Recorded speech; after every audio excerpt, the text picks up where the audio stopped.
अस्सलाम वालेकुम, कैसे हैं आप लोग? सब ठीक हैं? साकाज़ एकेडमी के चैनल से आप लोगों को वेलकम कहती हूँ। आज हमारा हेयर कलरिंग बुक की को पढ़ाने का डे 14 है, आई थिंक सो, डे 14 है और हम चैप्टर 3 कर रहे हैं। पिछले मैं सारे चैप्टर्स पढ़ा चुकी हूँ। जो लोग इस चैनल पे नए हैं वो इसकी जो बकाया पिछली वीडियोस हैं वो आप लोग मेरे चैनल पर से देख सकते हैं, और जो लोग ऑलरेडी कंटिन्यू कर चुके हैं और मेरे व्हाट्सएप ग्रुप में शामिल हैं उन लोगों के लिए आज हम कंटिन्यू करेंगे। आप लोगों को पता है कि मंडे से लेकर थर्सडे तक मेरी डेली क्लास होती है और मैं तकरीबन Pakistani time 11 AM video upload कर देती हूँ।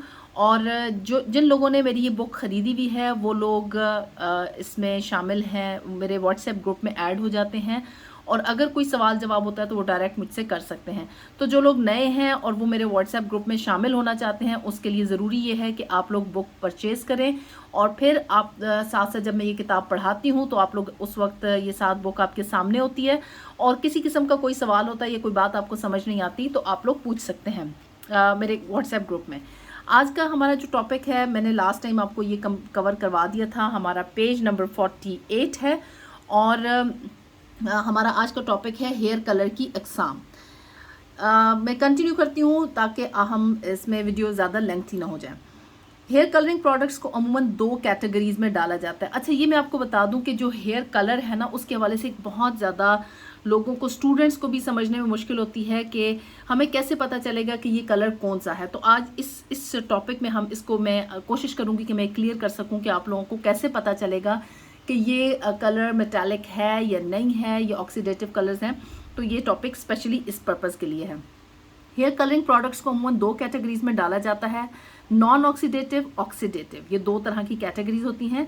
नॉन ऑक्सीडेटिव कलर्स में सेमी परमानेंट और टेम्पररी कलर्स शामिल होते हैं, यानी सेमी परमानेंट और टेम्पररी कलर, जबकि ऑक्सीडेटिव कलर्स में डेमी परमानेंट यानी डिपॉजिट ऑनली कलर्स और परमानेंट कलर्स यानी लिफ्ट एंड डिपॉजिट कलर्स शामिल होते हैं। अब देखें, इसमें जो ऑक्सीडेटिव, जिसमें वो कलर जिनमें ऑक्सीडेशन प्रोसेस होता है, यानी बाल जो कलर है वो बालों के ऊपर लेयर नहीं लगाता, एक तह नहीं बिठाता। जैसे अगर फर्ज करें ये बाल है और हमने कलर लगाया तो वो कलर इस बाल के ऊपर ऊपर तह में, यानी अंदर नहीं गया, ऊपर ऊपर तह बिठा देता है, तो वो ऑक्सीडेटिव कलर्स में नहीं आएंगे। ठीक है, परमानेंट कलर तो होगा लेकिन ऑक्सीडेटिव नहीं होगा। अब जो कलर्स ऑक्सीडेटिव होते हैं वो बाल के अंदर जाते हैं। इसकी हम आगे एग्जाम्पल भी हमारे पास और पिक्चर्स के साथ में इसको एक्सप्लेन करूंगी। और जो ऑक्सीडेटिव कलर्स होते हैं वो भी परमानेंट होते हैं, लेकिन जो नॉन ऑक्सीडेटिव कलर्स होते हैं वो परमानेंट नहीं होते हैं। जैसे सेमी परमानेंट कलर्स होते हैं वो 5 to 6 वॉशेस में पूरे का पूरा कलर उतर जाता है। इसी तरीके से जो टेम्पररी कलर्स होते हैं, जैसे हेयर मस्कारा वगैरह हो गया, ये हेयर स्प्रेज वगैरह हो गया, स्प्रेज की फॉर्म में जो कलर्स होते हैं वो नॉन ऑक्सीडेटिव कलर्स शामिल हैं। और ये जो ऑक्सीडेटिव कलर्स हैं इसमें डिपॉजिट ऑनली यानी जो सेम शेड आप यानी बालों के अंदर जस्ट कलर एक दे देते हैं, और ग्रे हेयर कवरेज के लिए हम इनको इस्तेमाल करते हैं, डार्कर शेड्स जो हो गए वो भी, और जो वो कलर्स जो कि बालों के नेचुरल कलर को लाइटर शेड पे लेके जाते हैं वो भी, वो कलर्स ऑक्सीडेटिव कलर्स में शामिल होते हैं और लेकिन ये परमानेंट कलर्स होते हैं। अब हेयर कलर की हम टाइप्स देखते हैं कैसे हैं। 2 टाइप्स, यानी नॉन ऑक्सीडेटिव, ऑक्सीडेटिव। इसमें टेम्पररी और सेमी परमानेंट जो है ये नॉन ऑक्सीडेटिव में आ जाते हैं, और ऑक्सीडेटिव में डेमी परमानेंट और परमानेंट कलर्स आ जाते हैं।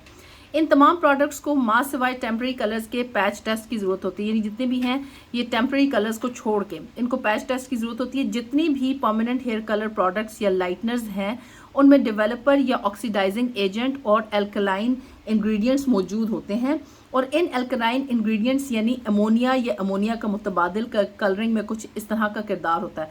यानी अब जितने भी ऑक्सीडेटिव कलर्स हैं उनके वो जो है उन डेवलपर्स के साथ इस्तेमाल होते हैं, और उनके अंदर ऑक्सीडाइजिंग एजेंट होते हैं।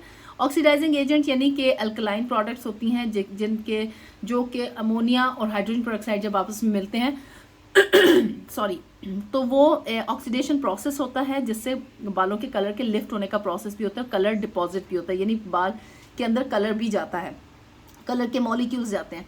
तो अब ये किस तरीके से हमें पता चलता है, आए इसको हम देखते हैं कि किस तरीके से ये आगे ग्राफ दिया हुआ है, hair colour types and their uses. Colour category temporary colours में क्या आते हैं? Create fun bold results and easily shampoo from the hair, neutralises yellow hair for example.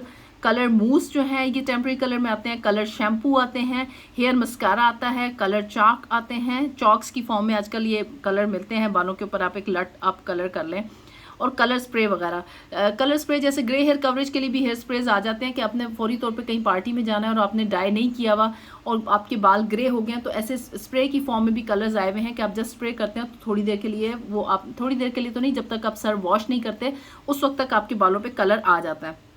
तो इस तरह के वो होते हैं, और ये मतलब एक टेम्पररी रिजल्ट यानी आर्जी रिजल्ट के लिए होते हैं। और समटाइम्स हम हमारे बालों में, जैसे आपने किसी फंक्शन में जाना है और आपकी ऑरेंज सी टोन आ रही है, ब्रासी टोन आ रही है, तो इस तरह का आप स्प्रे ले लें या मूस ले लें कि जो आपके आपने बालों पे लगाएंगे तो वो उस वक्त के लिए टाइम बीइंग वो आपका जो ब्रासी टोन है वो ख़त्म हो जाएगी, उसको न्यूट्रलाइज, कलर को न्यूट्रलाइज करने के लिए भी इस्तेमाल होते हैं। ये तो हो गया semi permanent, sorry temporary colours. Semi permanent colour क्या होते हैं? As subtle colour results apply on bleach hair as a toner.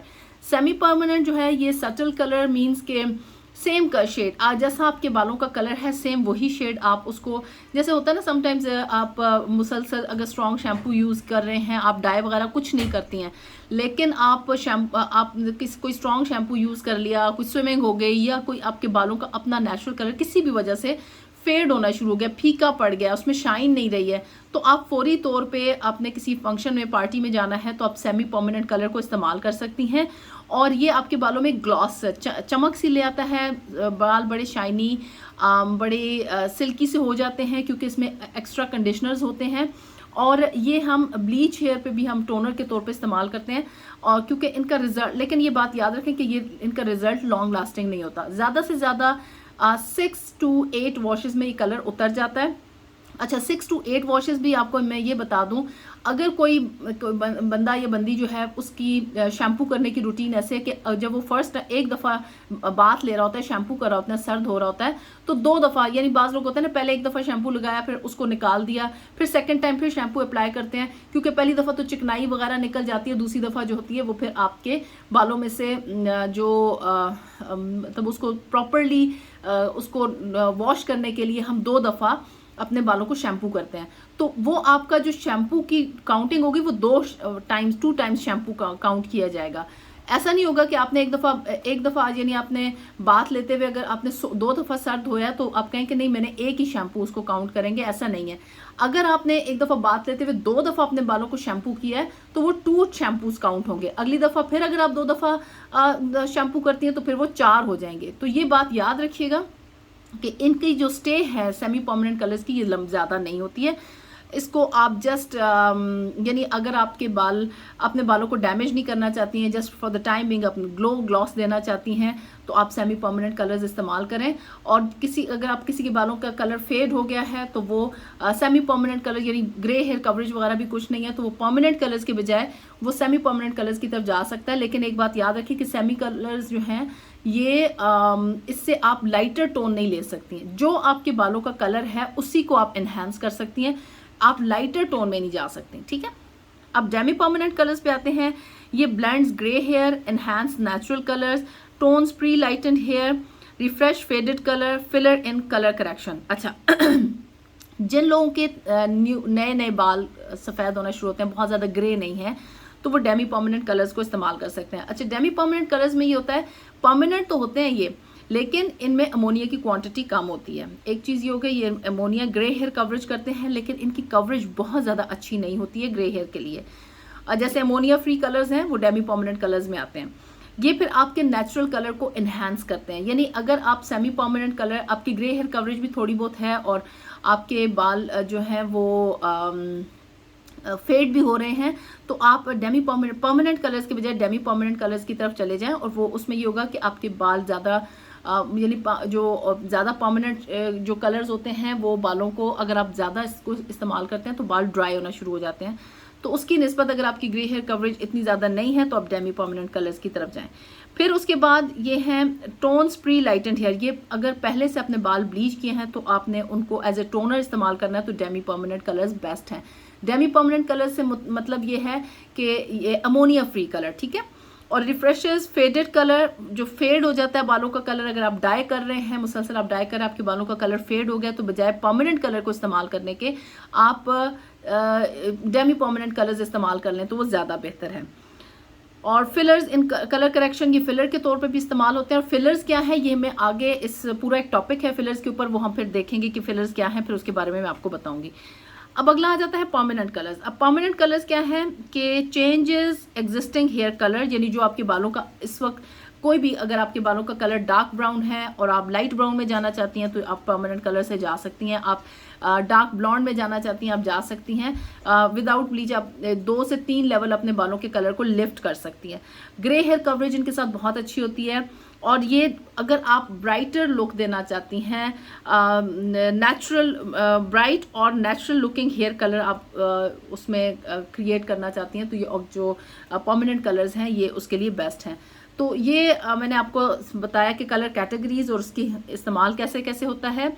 मैंने इसको एक्सप्लेन कर दी। ये इंग्लिश में मैंने रखा है क्योंकि इसमें बहुत सारी चीज़ों की ऐसा था कि मुझे उसकी उर्दू बनाने में थोड़ा मुश्किल हो रही थी, तो मैंने इसको फिर एज इट इज़ इंग्लिश में रखा ताकि आसानी से मैं इसको एक्सप्लेन कर सकूं, वजाहत कर सकूं। और बहरहाल जिन लोगों को इंग्लिश की नहीं समझ आती वो ये मैंने उर्दू में इसको एक्सप्लेन कर दी, इसकी मैंने सारी आपको वजाहत कर दी है।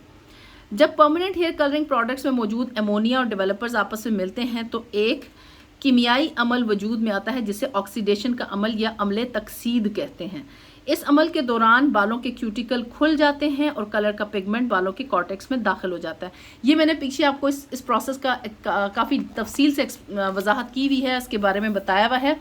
तो आई होप कि आपको इसकी मज़ीद अभी तफसील बताने की ज़रूरत नहीं है। अच्छा, हेयर कलरिंग की मुख्तलिफ अकसाम। अब ये हम देखेंगे कि ये कलर कैसे बालों के ऊपर वर्क करता है। आर्जी कलर, टेम्परेरी कलर कैसे काम करते हैं। ये अगर बाल का एक स्ट्रक्चर है तो ये देखें, ये क्यूटिकल है, ये कॉर्टेक्स है, ये मेडुला है। ये बालों का कलर, ये कलर का पिगमेंट है। जब हम उसको टेम्परेरी कलर, आर्जी कलर को बालों के ऊपर लगाते हैं तो ये बाल के ऊपर क्यूटिकल्स में की तह में बैठ जाता है, ये इस तरीके से, ठीक है। और फिर ये जब हम उसको वॉश करते हैं तो ऊपर ऊपर से ये धुल जाता है और बाल हमारा वैसे ही निकल आता है। वो लोग जो बालों से नापसंदीदा येलो टोन या कोई भी अंडर टोन को न्यूट्रलाइज करना चाहते हैं, उनके लिए आर्जी कलर्स मौजूद हैं। इन कलर्स के मॉलिक्यूल बड़े होते हैं और क्यूटिकल की तह में दाखिल नहीं हो सकते। ये सिर्फ आर्जी तह बिठा देते हैं बालों पर, जो कि किसी भी शैम्पू से ख़त्म हो सकती है। ये कलर्स नॉन ऑक्सीडेटिव होते हैं, जो कि सिर्फ ज़ाहिरी तौर पर बालों के कलर में तब्दीली लाते हैं। और इस काम को करने के लिए पैच टेस्ट की ज़रूरत नहीं होती, यानी आपको स्किन टेस्ट या पैच टेस्ट करने की ज़रूरत नहीं है। टेम्परेरी कलर्स दर्ज झेल अशकाल में दस्तियाब होते हैं, शैम्पू की शक्ल में, जो कि हफ्ते में एक बार इस्तेमाल किया जाता है, जैसे कि वॉलेट शैम्पू या ब्लू शैम्पू। कलर्ड मूसेस या जेल्स जो आर्जी तौर पर बालों के को कलर कर देती हैं। स्प्रे ऑन हेयर कलर, जो कि बहुत आसान है इस्तेमाल में, जब स्प्रे करें और बालों पे कलर आ जाता है। हेयर मस्कारा, जो कि आर्जी तौर पर कोई भी फैशन लुक देने या सफ़ेद बालों को कवर करने के लिए इस्तेमाल किए जाते हैं। सफ़ेद बालों पे इस्तेमाल करते हैं जस्ट आर्जी तौर पर। आपने कहीं जाना है, फौरी तौर पे आपके पास डाई करने का टाइम नहीं, आपने वो लगा लिया और जब बालों को वॉश करेंगी तो वो उतर जाएगा। गैर मुस्तकिल यानी सेमी टेम्परेरी कलर्स, रिवायती सेमी परमानेंट हेयर कलर, जो कि बालों के कुदरती कलर में कोई तब्दीली नहीं लाते। इन बालों के कुदरती कलर को लिफ्ट करने की सलाहियत नहीं होती। इनमें बालों के कुदरती कलर को लिफ्ट यानी लाइटर टोन पे ले जाने की सलाहियत नहीं होती और ना ही ये डेवलपर्स के साथ इस्तेमाल किए जाते हैं। इन कलर्स में अमोनिया भी शामिल नहीं होता। इनके मॉलिक्यूल छोटे होते हैं और हेयर शाफ्ट में दाखिल हो सकते हैं और क्यूटिकल की तह पर कलर का दाग छोड़ देते हैं। अब ये देखें, जैसे ये है, ये पहले वाले जो थे ये दूर दूर थोड़ा थोड़ा करके आप उसमें आ जाते हैं, लेकिन सेमी परमानेंट कलर्स जो होते हैं ये इसमें क्यूटिकल्स के क्लोज यानी ये अंदर करके बैठ जाता है इनका पिगमेंट। और ये फिर जैसे मैंने आपको बताया कि ये ज़्यादा से ज़्यादा 6 to 8 वॉशेज़, और अगर ज़्यादा अच्छा होगा तो वो 10 वॉशेज़ तक रहेगा और फिर उसके बाद पूरे का पूरा बालों में से निकल जाएगा, क्योंकि ये दाग सा छोड़ देता है बाल की तह के ऊपर। और मैंने आपको बताया था क्यूटिकल जो होता है वो उसका कोई कलर नहीं होता, तो इस वजह से वो ट्रांसपेरेंट होता है। इस वजह से वो जो दाग छोड़ते हैं वो नज़र आता है और वो जितनी मतलब बाज का स्टेन ज़्यादा देर रह जाता है तो वो ज़्यादा देर तक यानी ज़्यादा से ज़्यादा 10 वॉशेज़ तक स्टे करता है। ये कलर बालों में ज़्यादा अरसा नहीं ठहरते और 8 से 10 वॉशेज़ में मुकम्मल तौर पर बालों से निकल जाते हैं। इन कलर से बालों का जो कलर होता है उसी लेवल का शेड हासिल किया जा सकता है। ये कलर्स अमूमन हेयर ग्लॉसिंग के लिए या फिर टोन टू टोन कलरिंग के लिए इस्तेमाल होते हैं। इनसे ग्रे हेयर कवरेज भी बहुत कम होती है। तो ये हो गया आपका आज का हमारा लेसन। आज का लेसन मैं यहाँ पे ख़त्म करती हूँ। कल फिर हम मज़ीद कलर्स के बारे में पढ़ेंगे कि कौन कौन से कलर्स हैं, और आई होप कि आपको यहाँ तक समझ आ गई होगी। और इंशाल्लाह फिर हम कल मैं आपको इस अगले टॉपिक की तरफ जाएंगे, और ताकि कलर्स मज़ीद कलर्स के बारे में बताऊँगी। ये आपका आज का टॉपिक यहाँ पे ख़त्म होता है। अपना बहुत सा ख्याल रखिएगा। कल मुलाकात करते हैं। Take care. अल्लाह हाफिज़।